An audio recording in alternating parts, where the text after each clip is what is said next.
This is the VoiceOver Gurus podcast, real talk about the voiceover industry, with your hosts, Linda Bruno and JJ Wilson.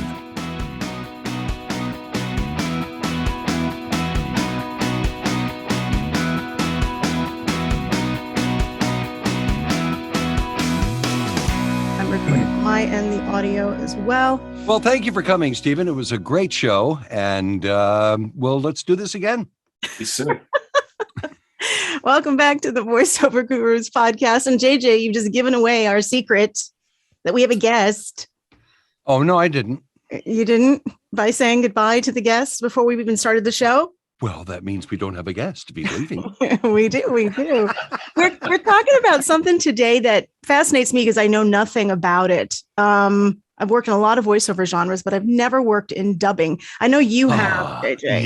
Yes. You think very fondly of it. So it was so much fun. But there's like some really cool technology that's come out, which is why we are lucky enough to have Steve and Renata of VoiceQ and Kiwi Technologies joining us from New Zealand. Well, of course. How are you? Ka nui te ora aho, which is the indigenous way of saying excellent. Wow. That's a long way to say excellent. Here we say, not bad. It's in the morning for him. Thank you so much for scheduling. And I know we had some back and forth with that. I'm not good with math, but it's good. We sorted it out finally. There are three of us here, Linda. I know. You and I are in the same time zone, though. Yes. That makes my life easier. I'm not. Yeah. So I wanted to talk about the way that it used to be, and then we can morph into the way dubbing is done now. So, Stephen, why don't you start? You tell us what history and all that good stuff. Well, it's a great question, history.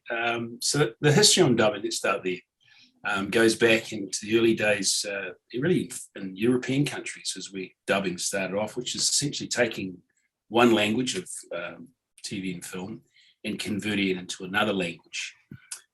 With dubbing, one of the things you're trying to do is get the lips to look perfect to what's the original languages. And so I'm a big Bruce Lee fan, but if you go back to Bruce Lee movies, which some of our listeners might remember, you'd look at the dubbed version of the movies and the lips seemed to be all out of sync. And it was kind of funny but probably a distraction. Yes. And so a lot of that work back in those days was done with what we call good old-fashioned paper and a headset on, and you would get a number of different types of alarms or prompts to tell you when to speak your part. 3 beeps for those that are in the industry. You get 3 beeps in your ear. And on the third one, that's your cue to say what you need to say. Oh, so there was no time code back then? No, not really. Oh, wow. If you're lucky enough and then you're reading off paper. So you really had to be an artist of some degree. Yes. To be able to listen to that beat. Even with the time code, it was an art because you had to look at your time code here and on the screen. And you're trying to be in character looking at a piece of paper. So you've got, if we're thinking of your favorite TV series or movie, you haven't got that visual reference of the character you're playing. So this is, hats off to those that started the industry with, pen and paper, headset, and a little beat cue. Yeah. So inevitably, some of the quality wasn't probably what we see today. And so there was a call for change. How do we actually move this forward? And also what happened was the amount of content that started to come out, particularly with the big streamers, the Netflix, Disney's, Amazon Prime, so all these folks started to produce massive amount of content. And of course, to take that through the dubbing process, you end up with a bit of a bottleneck. Well, we've got all this content and we want to put it not in just 1 or 2 languages, but up to, I believe, 28, 29 languages, some of the big streamers. Yeah. So you need people and you need some technology to be able to make all of that go faster, more efficient, but keep the quality. Because at the end of the day, those folks that are viewing this content, they have very little tolerance for what we call the lip flats.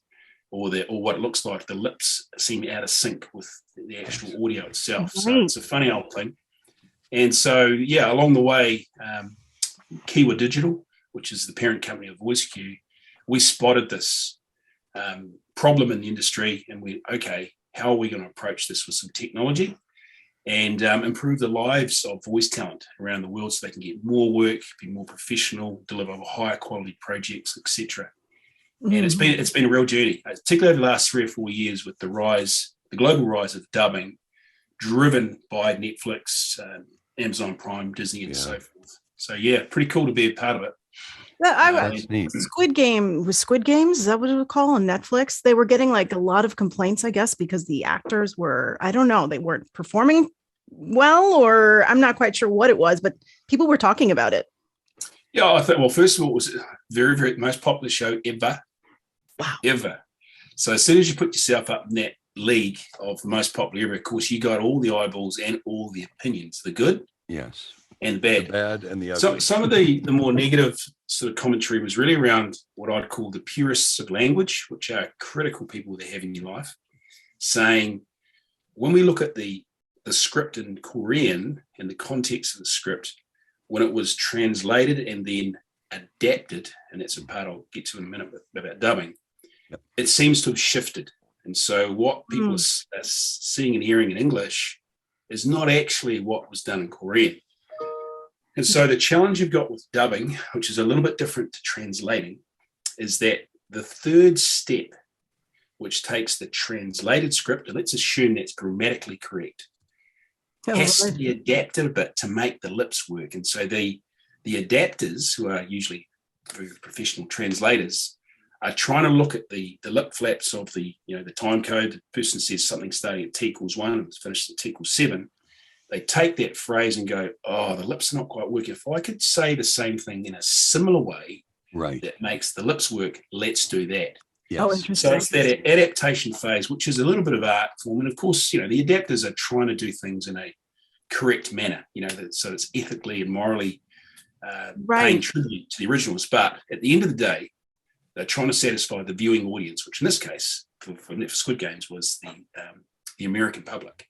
And so that's where you get that little bit of a shift. And the purists are going to say, hey, it's not the real deal. But, over 100 million people in the States, if you love the show. So there's the tension. Interesting. Wow. And so when now I'm sorry. No, go ahead, JJ. When I first started in the business, I was working at a place called Sonic International. And I thought we had one of the world's great adapters. I mean, he was really good. But, the cartoons that we did were Honey, Honey and Leo the Lion. And, it's hard to...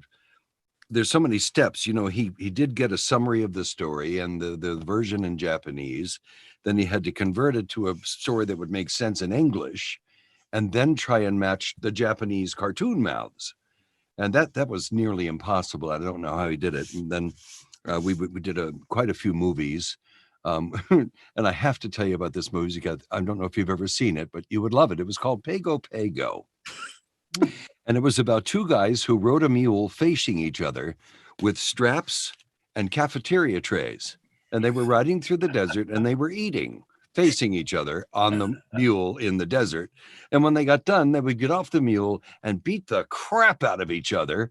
And then they would go to a different scene where they're riding the mule and eating again. And but the adapter is really, really important. And sometimes you're right. We had to go back, and I'm saying, I would say to the producer or whoever, the way, the order in which you have the words isn't quite working with the mouth. And do you mind if I just put this here and this here and maybe change this word a little bit? Looks like it would be a better lip thing to fit his lips. That's right. And they were nice enough to give me permission to do that. But yeah, it's a process. But after you get good at it, you can do 2-3 characters in a scene. Yeah. I was a monkey, I was the narrator, and I was the left tree in the cartoon, in one scene. And but gosh, that's so much fun to do. Wow. So much fun to do. So what does your technology, how does it make it better? Yeah, so what VoiceQ does, first of all, it allows you to import the assets, which will be the video in most cases, the audio, and also the script itself in its original form, with or without time codes. And for the listeners, the time code's important because when the script gets translated and then adapted to get the lips working, Yes. That time code's critical because you can't change that. That bit's already frozen from the original way that the TV film was shot. So once everything's been imported, and it probably sounds like, oh, you just import, right? Well, unfortunately, in the industry, there's a lot of different formats of scripts. So, it can be everything from a Word doc to an Excel spreadsheet and every other acronym you can think of. Right. And so the technology has to be able to figure out what type of format that is. Perhaps there's a conversion process required for the next step, and so on, right to when it's finished and then gets exported to the studio to go through another piece of technology, which is called a digital audio workstation or a DAW. And all the big studios have different brands of that. So our technology, once it's done all its great stuff, importing, converting, exporting, it has to go to somewhere else. This has all got to happen real fast. The other part is that if you sort of think of the workflow from the beginning, so we've got a script, we're going to get it translated, and there's a number of ways you can translate it. A lot of the buzz around the industry is machine translation. And to be fair, the technology is getting so good that one day it may replace humans, at least at some level. We're not there yet. When you get into complexities of scenes, multiple characters on scenes, humor from one country to another, it's challenging for the machine technology intelligence to pick up the nuances of the context. And so that's where humans are still really important. But let's just assume you've figured out whether it's human-based or machine-based. You've got a beautiful translation and it's grammatically correct. The next step is to take the translated script and adapt it where the lips are not quite working with the translation. That could be a couple of lines, or it could be 50 to 60% more. What's the movie that they did? They did a movie that was based on bad lip dubbing, and it was I forget, it was like a Bruce Lee movie. It was popular many years ago, but it was absolutely hilarious. The guys' voices were wrong, and they'd go to a shot of a dog and he'd go, and then about 3 seconds later you hear bark. And the whole movie was like that. There was this big Japanese guy who said, "You better watch yourself, mister." He had a voice way up there, and everything was out of sync. So it's so important. But they actually made fun of the fact that it was out. Oh my God. Absolutely. And so I'm sort of really talking about the technical, let's just get the script right. Right. And so our software has a user interface that allows you to see the various forms of the script and also the video in the corner of your screen. So as I'm doing my adaptation, I can look straight up at the video, play it back. Yep, that's working, and off I go. Gotcha. So if you think you've got 3,000 lines in a movie script, that bit's got to be fast. Quick change, look up, yep, move next one, and so forth. So the user interface itself makes it easier for the adapter to see what they need to see, make the changes as required, and move on. And then, of course, you've got to check to say that line's been changed, so that whoever gets the script next realizes what has been changed, and there's various versions. So as you make changes, and you're hoping for less changes versus more, it's got to be reported or recorded somewhere. Somewhere there's got to be an admin piece that says, hey, line 24 has been adapted, line 29. Wow. And this has got to happen in an instantaneous thing. And so all of that just requires technology that makes the processes really efficient. The reverse is that many of the folks that are doing this amazing work are not technical people. They would actually prefer to write on paper or with a Word doc. So getting them to work inside a software platform itself is quite a challenge. And so we've had to simplify it or make it relevant and easy for their craft so they don't lose any creativity, because if you lose the creativity, you lose the magic. And that's been the challenge for us coming from a technical aspect, trying to think, how do we help our creatives still feel like they're in the creative zone and they're not being confined by, technology that's just not robust. And so that's been actually a lot of fun, working with creatives and saying, look, what buttons work for you? What colors work for you? How do you want the screen to look? And that has been a creative design process for us, which we're still on.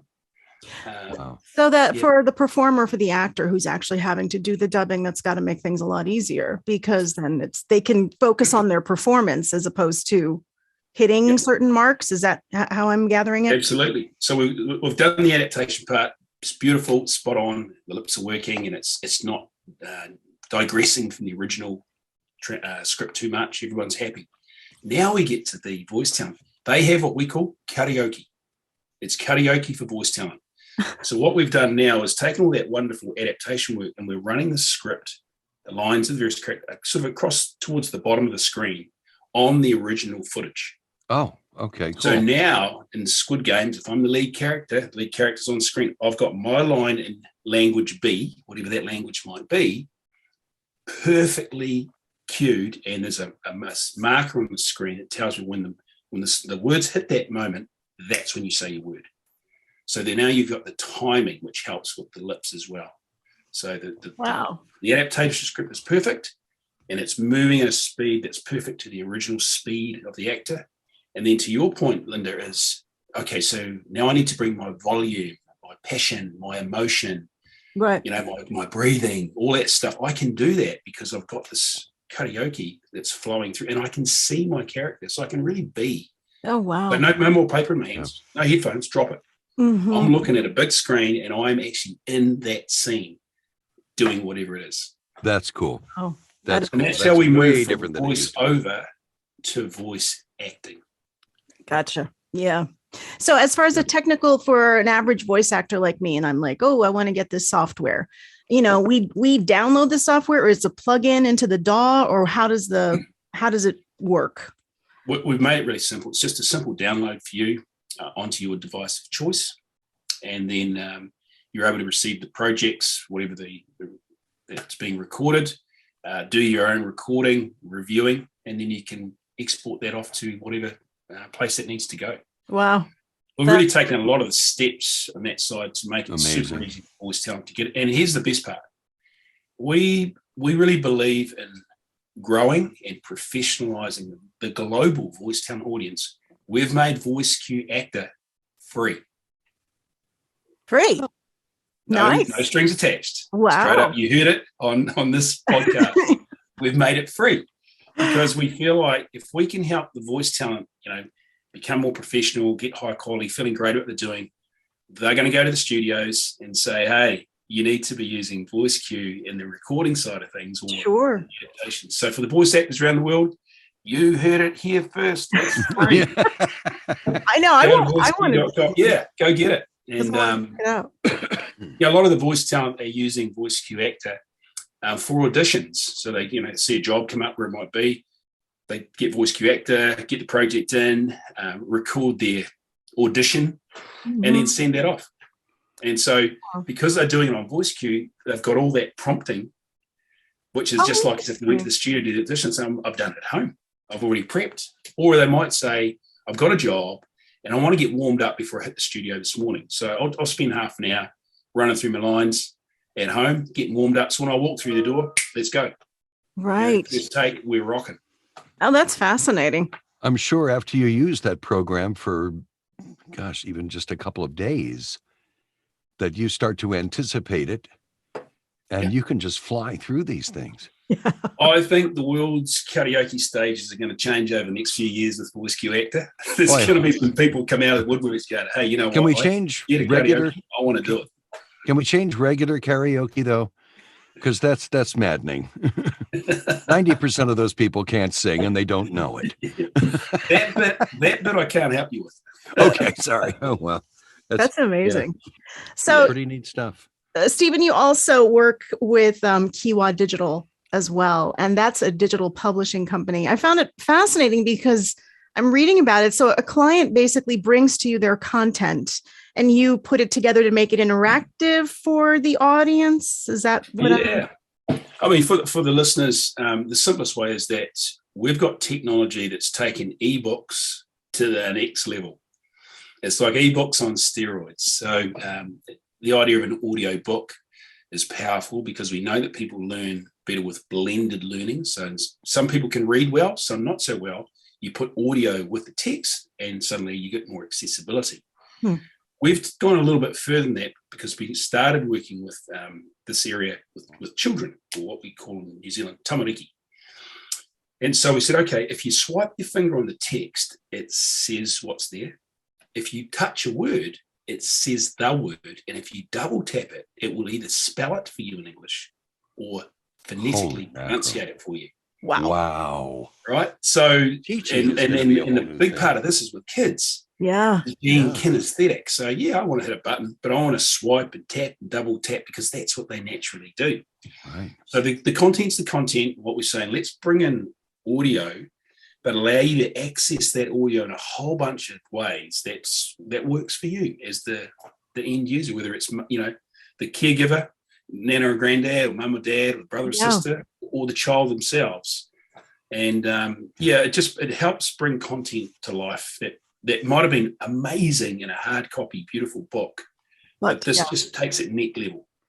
So you were saying that you access narrators that help you with this at the end point, I guess, of creating. Yeah. Sometimes the clients will come with the audio and the text and just want us to put it together in an immersive app format. Sometimes they've got the content, but no narration, no audio. And so we've got some opportunities there to say, do you have someone in mind that you want to work with, or would you like us to take care of that? My name is Jay. As I was saying to you earlier, Linda, at the start of this, was that the two types of technology, VoiceQ, which is what we've been talking about at the start, and this Kiwa publishing technology is starting to converge, because suddenly we're seeing the audio is a central part to whether you're doing a movie, a television program, or an immersive ebook. You need high quality audio. So more talent around the country, around the world, and saying, hey, are you doing a TV series? Are you doing an advertisement? Are you doing a film? Or would you like to do immersive books, ebooks? Wow. Why not? Yeah, exactly. You're going to have 2-year-olds reading in no time. Yes, sir. That's the goal. Wow. In multiple languages. Yes. That's really incredible too. Wow. So we're finding here in New Zealand, there's a big push for te reo Māori, which is our indigenous Māori language. And a lot of the kids that grew up over years didn't have that. So they're like me. I grew up without my own native language, and so I'm learning. So to have a book, a resource that's got both in text and in audio, it's actually really helpful to make that jump from one language to another. Wow. And so, anybody that's into sort of bilingualism, multilingualism, they'll really enjoy this type of tech with their content. I'm just thinking about all the voice talent that have jobs that are able to provide in the various languages, and, you know, with the dubbing and these interactive types of projects. It's really exciting, you know. I wish I hadn't failed Spanish. There's still time, JJ. There's still time. Oh, no. Donde está Susana and La Cocina? So where should voice talent go to check out that VoiceQ? Just to www.voiceq.com. Very ezy. Very easy. That's easy to remember. Yeah. Even I can remember that. Even Bill? you, JJ. No, Stephen. Now, something interesting too that I read about, Stephen, was that, and you're not going to know about this, JJ, because you don't ever go to a gym, but Les Mills. Well, you don't, and you admitted that it's not your place to be. No. But yeah, he's you're the founder, right? You don't let you smoke in those. It's No, I was one of the co-founders. I would never say I'm the founder. Oh, okay. I was one of the early team about 25 years ago that decided we would take pre-choreographed group fitness to the world from little old New Zealand. Wow. And the program that put us on the global map was a program called Body Pump, which is essentially light weights with high repetitions set to music. And I've seen that at the Y. I've seen it. Just honestly, it was one of those, aerobics back in Jane Fonda. They got the whole aerobics revolution going around the world. Yeah. Plenty of people were doing exercise along with the running, jogging boom in the 70s. Right. Richard Simmons. They didn't have something with strength, and we knew that from the research. If you can get some resistance training into your regime, you just get so many more benefits, particularly the ladies that were doing a lot of aerobic activity. Mm-hmm. So we came up with some program, and boy, when it hit the States, it just went like crazy. Yeah. Now it's a global phenomenon. So Les Mills International was my former company. And I was saying to Linda, JJ, before we jumped on today, it's funny how the fitness industry, particularly the group fitness of the fitness industry, is very similar to the voice talent industry, because typically in a fitness gym environment, the instructors, if they're not Les Mills instructors, they would come up with their own routines, with their own music, and however they dress and teach their classes as an artist. Right. In the voice talent industry, you also have artists, people that say, right, I've got my own studio, I've trained myself up, I've got my own equipment. That's right. I got my tights on. Yeah. Yep. What we did in the fitness industry was we said, look, that's all awesome, but the truth is probably only 5 to 10% of folks with the best intentions actually produce a world-class. And it's the same program. way in voiceovers. And you're getting paid this much money to prepare and then go teach. So there's not a lot of incentive in there for the artist to deliver this world-class stuff. So we said, well, why don't we provide you with quality assured pre-choreographed routines and music, and you can focus on bringing all of your performance to it.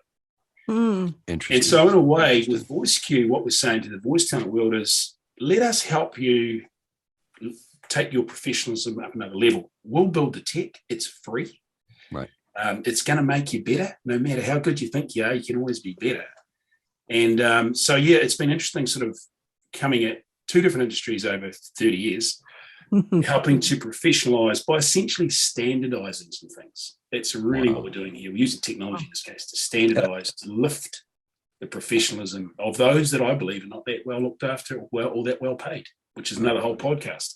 Right. Yes, it is. No, Now, after this podcast, I want to give you my information to become one of the fitness instructors. Yes, sir. We got you. Okay. We got you. Okay, very good. Can you do us a favor, Stephen, and can you teach JJ how to perform with a New Zealand accent? Okay, so let's just do a real simple one. So how would you say F-I-S-H? F-I-S-H. Oh, no, say it in your usual American accent. F-I-S-H. Yeah, and say the word. Fish. Yeah. I want you to say push. Fush. There you go. And then C-H-I-P in the word. C-H-I-P, chip. Yeah. Chop. Really? Say chop. Say chop. Chop. Push and chops. Push and chops. Yeah. I'm going to go and get some push and chops. Okay, I got one for you. All right. Say the word with your accent probably would work. Say whale. Whale. Aisle. Aisle. Beef. Beef. Hooked. Hooked. Now say it quickly. Whale, aisle, beef hooked.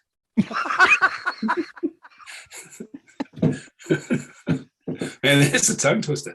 It certainly is. Well, like seashells on the seashore. Holy heck.